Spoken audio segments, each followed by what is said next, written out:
For reasons that utterly escape everyone involved, you're listening to A Bipolar, a Schizophrenic, and a Podcast. Here are your hosts, Gabe Howard and Michelle Hammer. Thank you for tuning in to A Bipolar, a Schizophrenic, and a Podcast. I'm Gabe, bipolar. I'm Michelle, schizophrenic. And we're here to talk about, well, weird shit that doctors have said to us about our mental illness. And to clarify, we mean psychiatrists, therapists, psychologists, emergency room doctors, social workers, general practitioners, the weird lady at the urgent care. We're encompassing all medical staff. Michelle, Yes. what is the weirdest thing that a doctor has ever said to you The weirdest thing? about schizophrenia? Weirdest thing about schizophrenia that a doctor has ever asked me?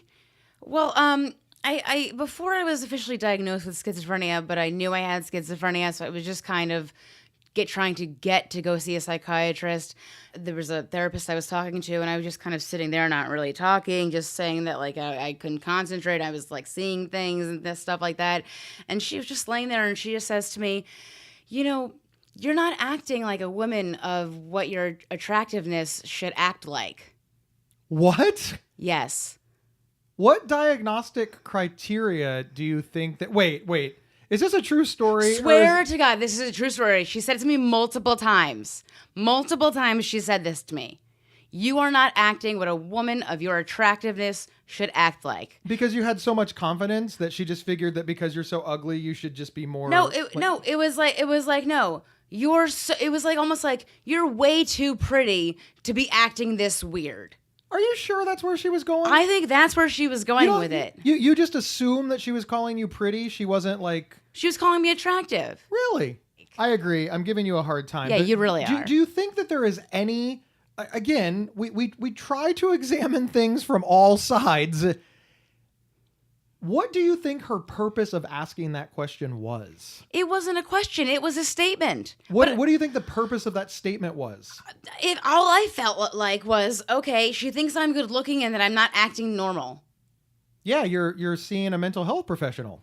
But I don't understand. I don't know what your looks have to do with it. What if I was extremely ugly? Then she would have said, well, you're just not acting right. She wouldn't have added in the attractiveness. What does attractiveness have to do with mental health and mental illness and schizophrenia? What does attractiveness have anything to do with that idea?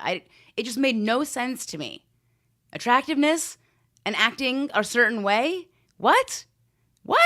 I completely agree. And that really is the weirdest thing that you've ever been asked? That I can recall as of right now. That is just the strangest thing anyone has ever said to me. Another thing that this woman said to me was, has any boyfriend or girlfriend ever told you that they love you? Now, now hang on. I do think that is a weird question on the surface, but that could have some diagnostic criteria. I mean, how you feel about yourself. Have you been in stable relationships? There's a good follow-up question. How did you feel when somebody said that to you? Because I had a therapist once asked, which I did, I'll fully admit, I thought was weird at the time, asked me if my parents told me that they loved me. And I thought, yeah, they tell me that all the time. And I thought it was a really weird question, but years later, I learned that if I would have been like, no, my parents hate me, like that would be a good indication of my home life or maybe some other struggles that I'm going with. I do think it's a bit weird, the whole, have you ever been in like a romantic relationship with it? But that might be one of those weird questions that could have some value. It could have some value, but it struck you as odd. Apparently if I'm not acting the way a girl of my attractiveness is supposed to act, then I guess I'm not, nobody's telling me that they love me as well. Just out of curiosity, Michelle, yes. Do you feel that you act appropriately for a woman of your attractiveness? What is a woman of my attractiveness supposed to act like? Oh, I see what you did there. No, actually, I don't. I have no idea. That's just nuts. It's nuts. It's nuts. Find me that in a medical journal of levels of attractiveness and personality. Well, that probably does exist. Our looks do determine the types of jobs we get, the type of healthcare we get, where we live, our level of success. There is, I don't think this is where... Excuse me, Danny DeVito is quite successful despite his looks, so not really. Well, but so is, let me start that over. Yeah, and so is Steve Buscemi. But you have to admit that the majority of leading men in Hollywood don't look like Steve Buscemi and Danny DeVito. That's true. But I'm saying for a woman in Hollywood, they usually have to be way hotter. Like all those sitcoms, it's the hot wife and the ugly husband. Oh yeah. That gave me hope as a child. I'm not going to lie. Because I was like an ugly ass teenager, and I would turn on the TV and I'd be like, yeah, I'm going to be fine. You're going to get Lisa Remini, totally. Is it Lisa? I thought it was Leia. Is it Leah? Oh, it's Leah. Leah. It's Leah. Oh, sorry. Wrong. Sorry, Leah Remini. We forgot your name. She's cool now that she's left Scientology. Good for her. Good for her. She did go back to Kevin James for a season of a show that got canceled because it turns out you can't redo your show with a different title 20 years later. Where they made the mistake is that they should have just brought back the same show 20 years later. Is it 20 years? Yeah, I don't know. Okay, because we're old. What's the strangest thing that you've ever been asked? I've been asked a lot of very strange things that I have now come to realize have a lot of intrinsic value. As you know, one of the things when we were mapping out this show, we talked about how all of our doctors have asked us about our masturbation habits. Yes. And how that's really embarrassing, and we're not going to spend a lot of time on it. But I always thought that was frankly the weirdest question. Yes. Do you masturbate? How long does it take you? Oh my God, why are they asking me this? But of course, the sexual side effects of medications being as they are, that's actually a really good question for a psychiatrist to ask. It's really important. It's the number one reason that people stop taking medication. So steering into that curve and discussing it is really good. But I'm not going to lie. When I was 25 years old, sitting in a doctor's office in front of a 60-year-old man who kind of sat with a hunch, and he was like, "Do you masturbate?" I just wanted to be like, no. Like all of my Catholic guilt just came like flooding into my body. And, I do, and I did answer honestly because that's how you get good care. So that's a good question, but it's definitely a weird one. But this is the story that I want to share. This isn't the weirdest thing. It's the most offensive thing that ever happened to me in therapy. And it still bothers me to this day. I cannot wait to hear this one. There was a period of time where I wasn't quite in recovery, but I certainly wasn't as sick as I was at the beginning. So I always say that it took me 4 years from diagnosis to reaching recovery, which I define as spending more time living my life than spending on bipolar disorder. So probably about 3.5 years in, I was doing pretty well. Wasn't quite there, but very, very close. And I was working with a therapist on, what are my next steps? What does life after fighting bipolar disorder look like? And I said, I think I'd like to be a public speaker. And he said, why do you want to be a public speaker? And I said, the person in history that I really kind of admire the most and read a lot about and study is Dr. Martin Luther King Jr. I really like him because he changed the way that people felt about things, largely using his words. He explained things to people in a way that people could understand. Now, I didn't live through the civil rights movement. I wasn't born until 1976, so I'm reading all of this backwards. But I watch his speeches and I just think, wow, he has taken a very complex social structure issue and made it so people can understand it. And people followed him and they respected it. And I wanted to be like him. I want to this day to be like him. And I said, I want to be a public speaker just like Dr. King. And I was proud. Like, this is what I wanted. This was my dream. And he looked at me and he said, that is grandiosity. You need to talk to your psychiatrist. You need to get that treated. You will never be as good as Dr. King. Whoa. And I said, no. I'm not saying that I am as good as Dr. King or that I'm going to be as good. I'm just saying that I want a career like Dr. King's. I'm pulling a famous person out of my ass to explain it, or somebody that I look up to, because if I said, hey, I want to be a public speaker like John Doe, you would say, who's John Doe? I'm not saying that I think I'm as good as Dr. King or I'm going to be as good as Dr. King. I'm saying that's like my dream, my goal. And he's like, you need to understand that kind of thinking will only serve to hurt you. You need to understand your limitations as a person living with bipolar disorder, that you cannot do that. He is one of the greatest orators of our time. And you mentioning your name in the same breath with him is It's just mental illness. Interesting. Just mental illness is the difference. And I said, look, you've never heard me speak. How do you know? Maybe I'm already as good as him. I don't think so because I'm terrible. But really, I can't strive to be as good as the best. Like every single person, when they sit down in their chosen career, they should not look to whomever the best is and aspire to be that good. Just because you're aspiring to be as good as the best doesn't mean that you think you are. Every single rookie basketball player, when Michael Jordan was playing, they worked really hard to be as good as Michael Jordan. Nobody hit it, but somebody eventually did. Hats off, LeBron. But there's a difference between wanting to be as good as somebody and delusionally thinking that you are. I never once said, I'm already as good as Dr. King. Never said it. I still don't say it. And I am a fantastic public speaker. And I work really hard to be a good public speaker. And I strive every day to be a better public speaker. But I would never say that I'm as good as Dr. King. That's not for me to decide. That's for an audience to decide. That's true. That it is for the audience. It's how much you like touch them in the audience. Not bad touch, no good touch, bad touch. Not talking about that, but how it's what they learn from what you're saying and how powerful it is if people pay attention, if they're engaging in all of that. I remember when I told my doctor I wanted to be a public speaker, I said I want to be as good as Obama. And he kind of said to me, "Well, that's a a very that's someone to look up to." Yes, I know he has a lot. He kind of said that he has a lot of experience and he has help with his speeches, but you could strive to be as good as Obama. It's going to be a challenge, but it's a good person to look up to, I guess. See, and that's all I really wanted. And what really bothered me the most is, for me, it was kind of a throwaway statement. I was just looking for an example of somebody whose career I wish to emulate. You were looking for encouragement. I really was. He just shut you down. Yeah.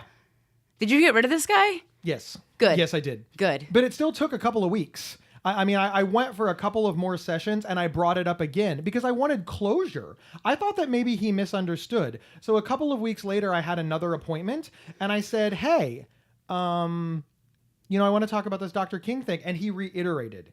He asked me if I talked to my doctor about my grandiose thoughts, if I was hypomanic. And no matter what I said, he wouldn't get off it.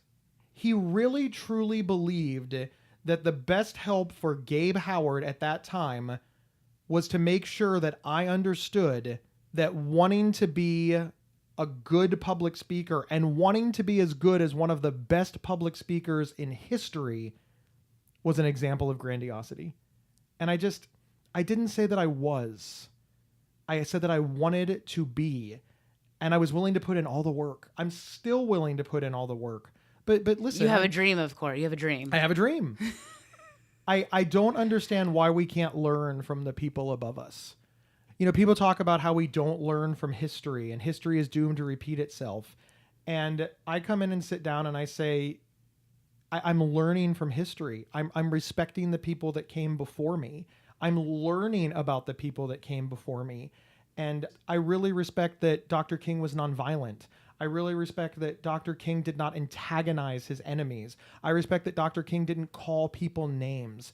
I respect that Dr. King spoke up at great personal risk to his finances, his personal life, and ultimately his safety, which I do not think that our cause is quite as dangerous, obviously, but I mean, yeah, you do everything that you can do to be a better public speaker. I mean, one time we were talking, you said you even watch preachers speak. I do. Yeah. I do. Pretty good for an atheist, right? Yeah.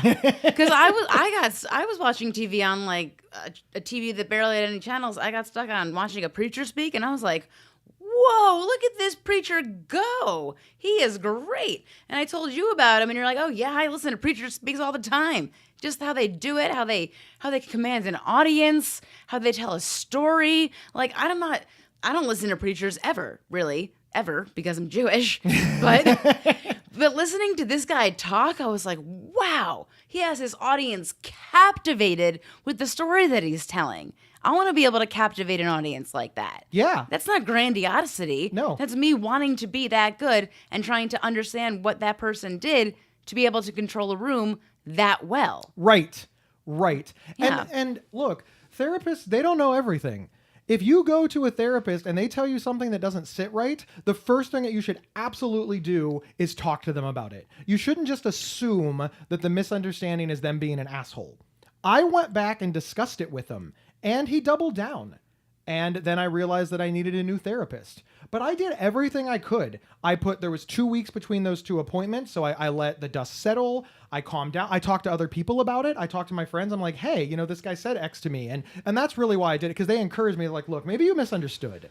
Like, that doesn't sound right, Gabe. And they weren't saying that to be mean. They're saying that because misunderstandings happen all the time. They do. Misunderstandings happen all the time. So I went back and tried to talk it out with him. But he was very clear that I would never be a public speaker. He can suck it. Yeah. Every time I walk on stage, sometimes I think of him, and it just makes me smile. Mm-hmm. Remember when those 2,000 people gave me a standing ovation? Mm-hmm. Yeah. Yeah, you should send a video of that to him. God, I wish I had it. Let's pause and listen to a commercial. We'll be right back. This episode is sponsored by BetterHelp.com. Secure, convenient, and affordable online counseling. All counselors are licensed, accredited professionals. Anything you share is confidential. Schedule secure video or phone sessions, plus chat and text with your therapist whenever you feel it's needed. A month of online therapy often costs less than a single traditional face-to-face session. Go to BetterHelp.com/PsychCentral and experience 7 days of free therapy to see if online counseling is right for you. BetterHelp.com/PsychCentral. And we are back. Michelle, what are some other weird things that doctors have said to you? Or doctors, medical establishment, mental health people, general practitioners, just anybody but your mom. Let's leave your mom out of this episode. The first psychiatrist I saw when I was 18, the first week she gave me a prescription for some medicine. And then when I showed up the next week, she was talking about giving me the more samples of the medicine. I said, well, no, you prescribed me a prescription last week. And she goes, oh, I gave you a script last week? What did I give it to you of? She didn't know? She didn't even know she had given me a prescription, and she didn't know the medication she gave it to me, what medication she even prescribed to me. So you were seeing a doctor that didn't know what medication you were on? Or that she'd even written me a prescription. I mean, that's great medical care right there. Yeah, right there. How did that make you feel? Made me feel like she did not care about me. She was not doing anything in my best interest. And after the whole debacle of my cop story that you may have heard in a previous episode, she was fired. Oh, wow. Yes. We all know that's not good care. Yes. I don't think anybody listening is like, oh, when your doctor doesn't know what medication you're on, you're getting good care. We all know that represents not getting good care. And it doesn't matter if it's psychiatric or any health space. If your doctor doesn't know what they prescribe you, that's pretty sad. But you're 18 years old. First meds I've ever been on. First meds you've ever been on, and your doctor is very cavalier. Did that set you back as far as getting medical care? Yes, because I was also never told that medication could make you more upset. So I would take it, and then I would stop taking it, and then I would take it, and then I would stop taking it. And it just never went well because I thought, oh, I'll take medication, I'll feel happy, I'll be better. Didn't work because I was diagnosed as bipolar, which we now know is incorrect. So I was on the wrong meds in the first place. So when she asked me how I was doing, I was miserable, but I wasn't running around like a maniac anymore. So I was like, I guess I'm good. I'm good, I guess. But like her being a psychiatrist should have noticed that I'm saying, yeah, I guess I'm happy. Yeah, I'm good. Yeah. Don't you think a psychiatrist would have noticed that that's not an example of happy behavior? I wasn't there. But if it was like, I feel so great right now, I love these meds, as opposed to, I guess I feel good. Yeah, I feel good. Yeah. I mean, yeah. Okay. Yeah, you seemed very flat, like a flat affect. I'm just saying, that's what a doctor's supposed to notice about you when you go to these things. And she obviously didn't. She was not doing her job correctly. Gabe, tell me another ridiculous thing a doctor, practitioner, a therapist, psychiatrist, anybody, whatever. What have they said to you? Sadly, I have one that involved a pseudo lawsuit, and I have to be very, very careful not to give a lot of details. But the bottom line that I want to discuss is I was seeing a therapist, and the therapist started doing some weird things, like some things that are not okay. And I told the people around me, I told a couple of my friends that this was happening, and they didn't believe me. And I said, this is happening. He is doing these things. And they're like, no, we don't believe you. And I just kept insisting that it was happening, and nobody would believe me. And eventually, after several weeks of this, I quit. I quit that therapist. I said, I'm not going to him anymore. And I switched over to a different therapist and had to start the program over. And it was kind of a mess. And then a year goes by and people were mad at me for quitting. They told me that I acted irresponsibly, that therapists don't behave this way, that kind of behavior is illegal, and that would never happen. And it was all in my head, and this was just part of my paranoid delusions. And I was so desperate for help, and now I was quitting on this great therapist, and they really, really shamed me. It was intense. Fast forward about a year and a half, give or take, and I'm sitting at work, and he calls my boss. Uh-oh. Just picks up the phone and he calls my boss. And how do you have your boss's number?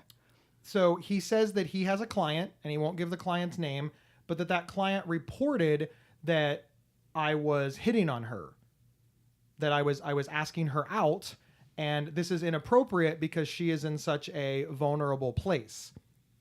I want to be quite clear about a couple of things real quick. One, at the time I was single.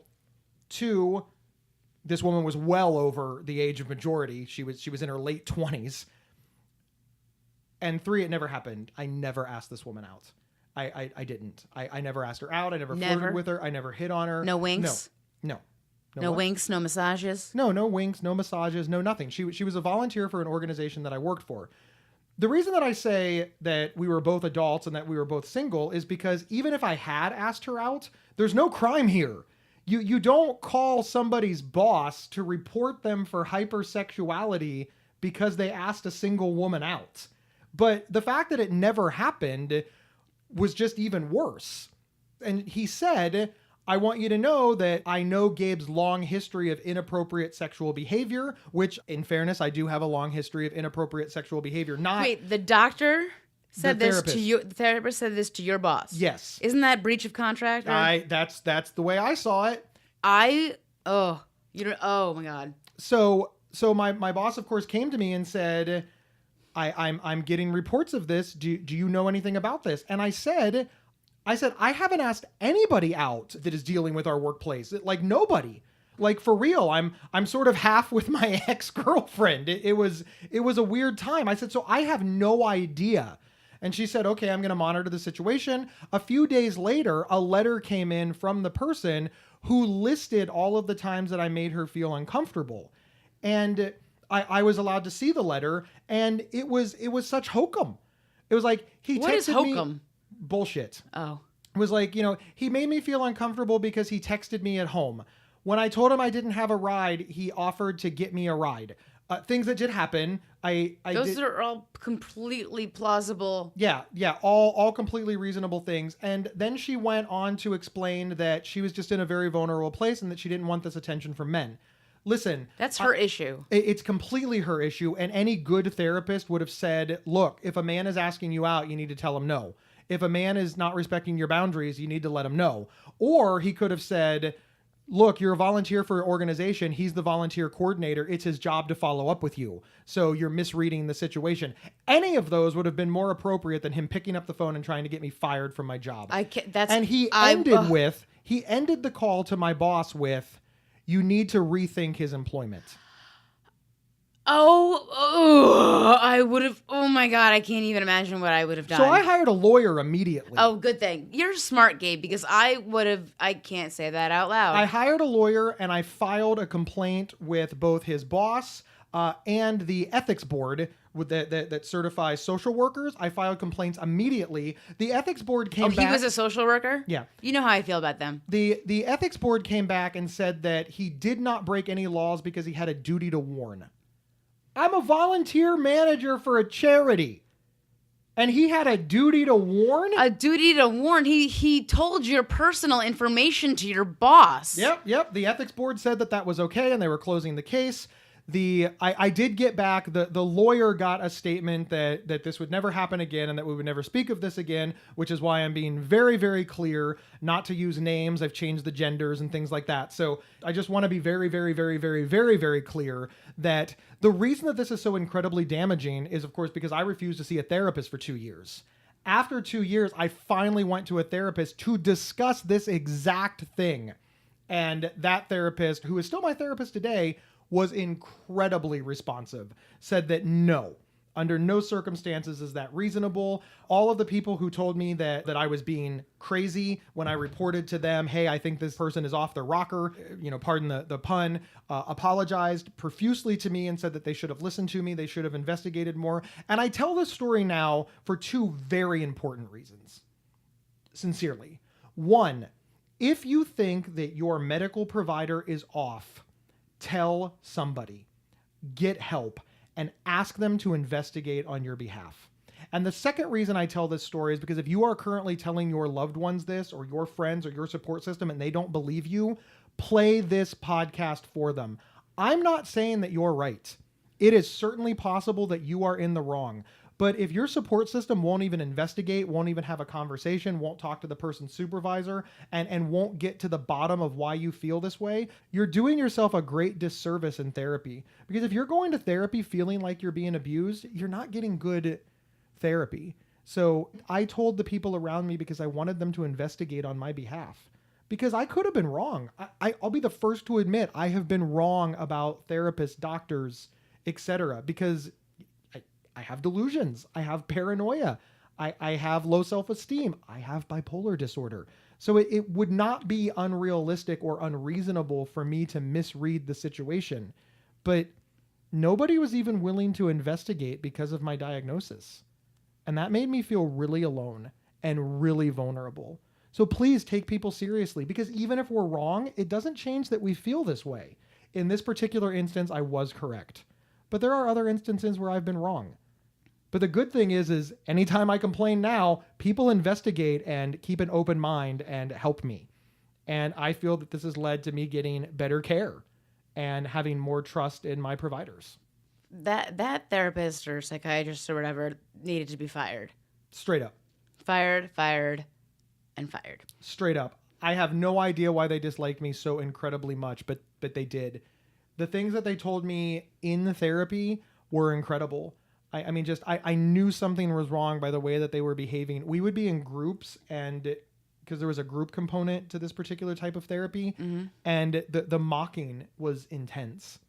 I felt bullied and abused. And when I reported it to people, they're like, no, that's the type of therapy.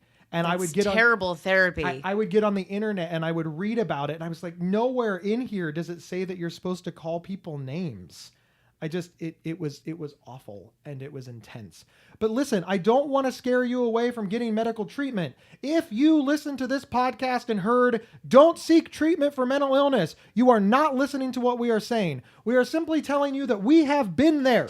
We have had awful things happen to us, but we stayed the course. We found better providers and we got help and we got well. That's At true. no point did Michelle and I decide, hey, we can handle bipolar and schizophrenia on our own. That's true. I cannot handle it on my own whatsoever. Cannot. Find good medical care. Replace bad medical care, but do not opt for no medical care. Yeah, don't opt for no medical care. Don't have one bad experience and say you're never going to do it again. That's what I did, and that didn't work out.